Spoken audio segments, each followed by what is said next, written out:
Good morning, or should I say good afternoon, ladies and gents. Just completed a 23-mile hike around Lake Georgetown here. And I got to tell you, I'm pretty proud of myself. Just 9 days ago, I couldn't even get out of the bed. Like, my back was so, it was just so wrecked that I couldn't even get out to just do this in the moment. And it's pretty cool to be here in the moment.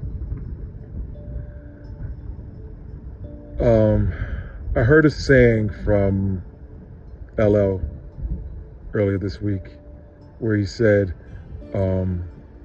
prayer is when we talk to God.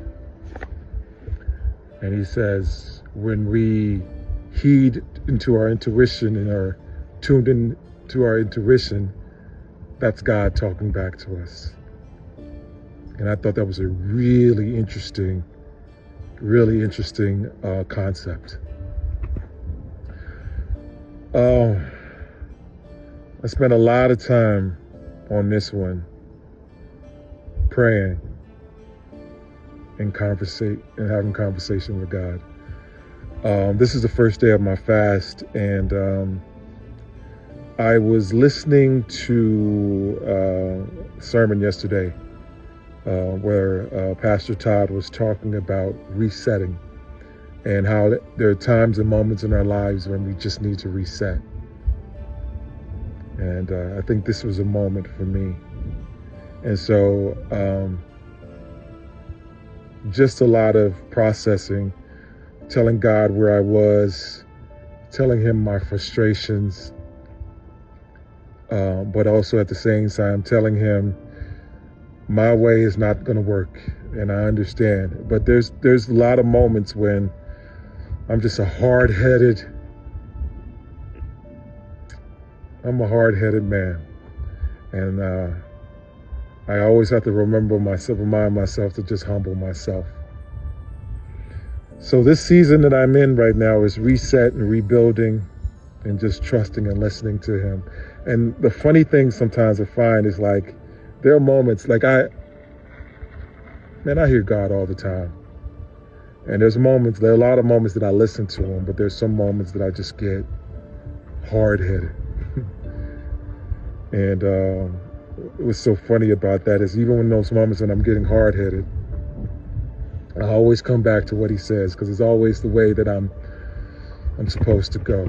But I also realize that the experiences that I'm experiencing are happening for a reason, and I can't get mad at that.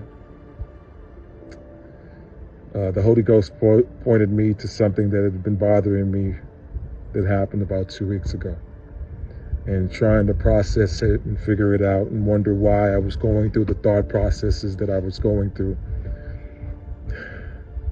And today it kind of reminded me, okay, now let's go back to that point that you were worried about, and let's look at it differently. And I did that, and I was like, wow. I had just been given a blessing, but I couldn't see it because of my pride and ego. And so to see it today as I'm going through this hike, and I'm like, wow. Perspective. I had a thought about my dad today where I said out loud, I said, Dad, I'm so proud of the man that you are. And I'm also proud of the man that you're not. And I love all of you for who you are. And I was like, wow. Then I said that very same thing to myself. Ron, I'm proud of the man that you are. But I'm also proud of the man that you aren't, when you weren't on your best behavior, your best version of yourself. But all the combination of that, I love you. I give you grace. I understand that you weren't great in this moment, or you were, but you can always come back and figure it out. And it was such a blessing to be able to say that. Anyway, that's my thoughts for today. As always, be blessed today and every day.